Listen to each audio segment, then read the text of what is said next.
My name is Alison Lowe. I'm the Deputy Mayor for Policing and Crime in West Yorkshire.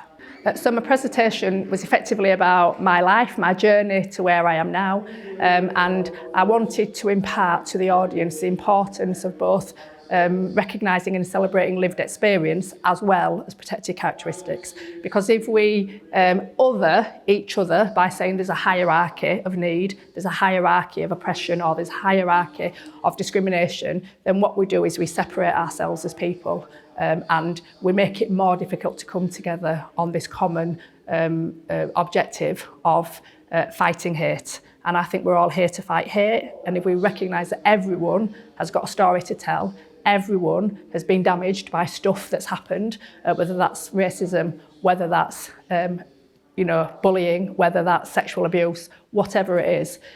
If we meet together as people who have been hurt, maybe even harmed, then we can heal together and move forward. Within Blue Light Services, I think it's incredibly important to come together and to talk about our experiences and the work that we're doing.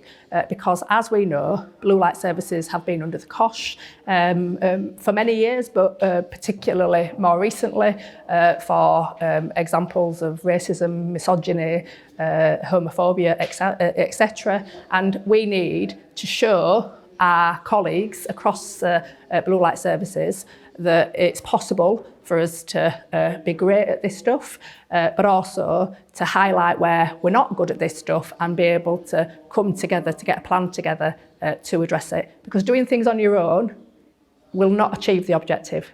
Doing things together will get us there and get us there faster. So I think that the messages are, the ones I would expect, that there's no room for discrimination, there's no room for racism, sexism and homophobia.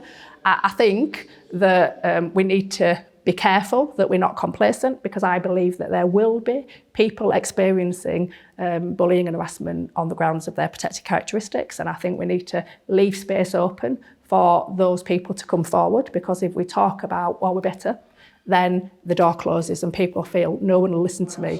So it's important to strive for perfection, not that we'll ever get to perfection, of course, and not to be too complacent and assume that everything's okay.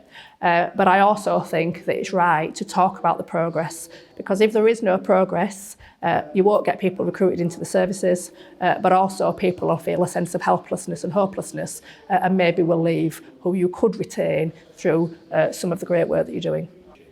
So here in West Yorkshire, I'm working with West Yorkshire Police to deliver the Police Race Action Plan specifically, which is about engaging our black and brown communities in an effective way that builds trust and confidence, because we know trust and confidence is about, in West Yorkshire, 10% lower than for our white communities. Nationally, it's 20% lower than our white communities. So I want to build that trust and confidence, increase satisfaction. I want there to be less disproportionality. I'd like zero disproportionality, but we're not here for 100 years. We're here for the next 4 or 5 years.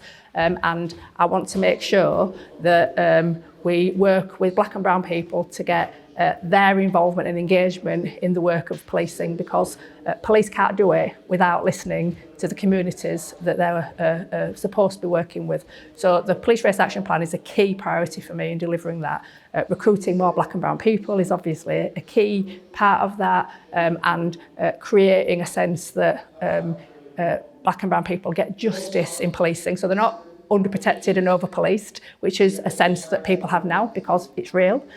We want people to feel that irrespective of the colour of my skin, I get an excellent response, or a rubbish response. If everyone's getting a rubbish response, then that's fine, isn't it? But we want people to feel that they're getting the same, and it's not based on the colour of their skin. It's not okay to have a rubbish service, by the way. I'm being a bit flippant there, but it is about making sure people feel that they have parity with their white counterparts. And then similarly, the violence against women and girls work that we're doing is all about improving justice for victims of rape, serious sexual violence, murder, because we know that women are disproportionately impacted by rape and serious sexual assault, domestic abuse, stalking. Not to say that men are not also impacted by all of those things, of course they are, but when you're looking at the numbers, women are disproportionately impacted. So because of my lived experience as a rape survivor, a domestic abuse survivor, I am passionate about supporting other women through that process and helping West Yorkshire Police to respond more effectively, more compassionately, more quickly to give justice to victims in this county.